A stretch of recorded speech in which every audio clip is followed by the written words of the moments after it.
I really like Gilbert Arenas. I've gotten to know him a little. I like his style. I like his spirit. I like his brain. I like the way Gil thinks. The man who played for the Wizards definitely has some sports wizard in him. All of which is why I occasionally enjoy the challenge of disagreeing with Gilbert Arenas, as I'm about to do right here, right now on the Skip Bayless Show, brought to you by FanDuel, America's #1 sports book. So, as you might remember, I opened Monday's show by blasting LeBron James for once again taking the max, this time $52.6 million, which of course is limiting what the Lakers can do in free agency, as opposed to what true greats Tom Brady and Tim Duncan often did, which was taking far less than what they deserved so that money in cap sports that they played could be used to maximize the improvement of their teams and their chances of winning championships. Tom Brady, of course, won 7 rings. Tim Duncan should have won 6, had all but won 6, did win 5. LeBron is 4-6 in the NBA Finals and is once again complaining, this time through his agent, Rich Paul, that he doesn't have enough help and still wants to win. Really? I can't tell, LeBron.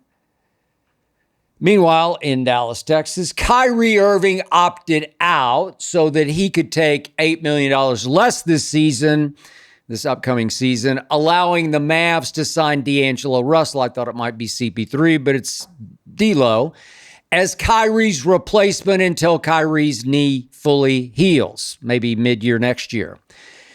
Kyrie also says he wants to win, that the Mavs can win it all this coming season, and he put his money where his mouth is, as opposed to the guy out here in LA. Yet, Gilbert Arenas, who did play 11 seasons in the NBA, sees this very differently than I do. On Gil's Arena, Gil said, and I quote, "The biggest conversation is you want a millionaire to sacrifice for a ring, but the billionaire won't. Because at the end of the day, they're fighting over the same money. He don't want to pay the luxury tax, so he wants you, the player, to sacrifice because he wants all the profit." And the conclusion from Gil on Gil's Arena was, if you want to win a championship, go to the luxury tax. Period. Close quotes. End. Okay, so I'm always going to be on the millionaire side versus the billionaire side. I didn't grow up with money, and I'm going to go millionaire versus billionaire, though I think most people have a hard time rooting for either one of them. Then again, just for the record, LeBron's net worth is now a reported $1.2 billion. So he doesn't have quite the net worth a lot of the NBA owners do already have, but LeBron is a billionaire, just for the record. Which was why I said, come on, LeBron, in year 23 at age 41, you couldn't take just, 20 or 30 million to dramatically enhance the Lakers' chances of winning now, winning for you now. I know the Players Association would not have loved it. They would have balked, but come on, man.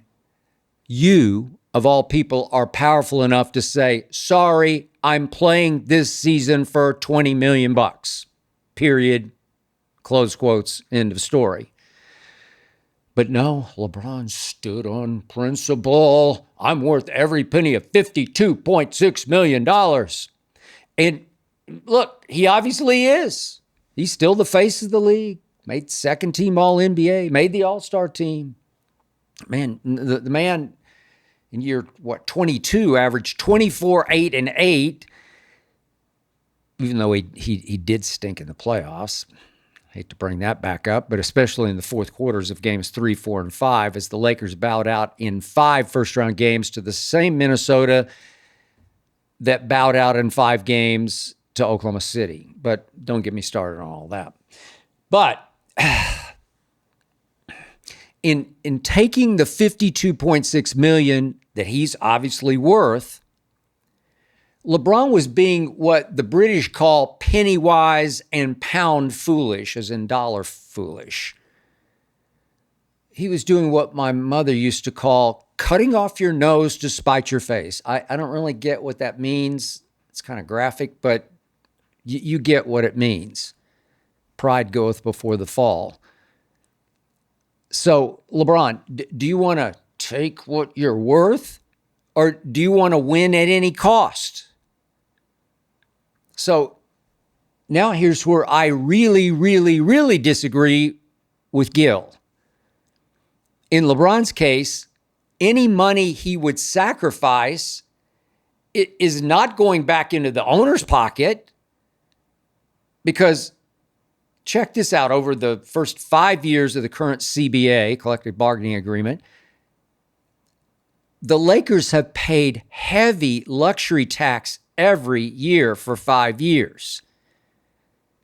I mean, the Lakers, in fact, have paid a grand total of $148 million over 5 years in luxury tax, or it's penalty tax for spending over the cap limit.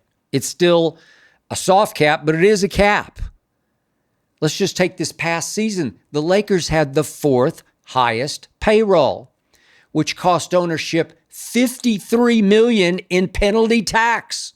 $53 million on top of the highest payroll, fourth highest. So just for the record, as you probably know, the Phoenix Suns spent by far the most over the cap last season. Look where it got them, which is why they had to unload Kevin Durant. The Timberwolves spent the second most money last season.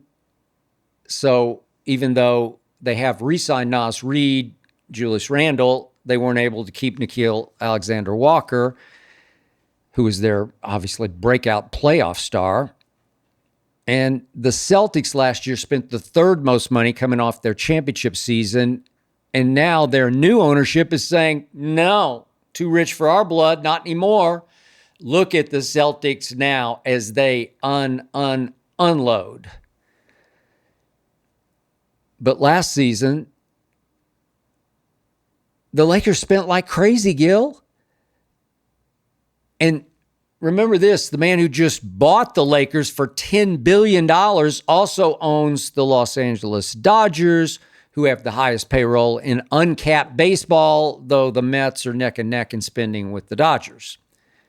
But the point is, if LeBron had taken only $20 million, it's not like the extra $32.6 million would go right back into ownership's pocket. No, Jeannie Buss and Mark Walter, the new owner, would spend that money on other and better players, even if they went over the cap and into the aprons of penalty tax.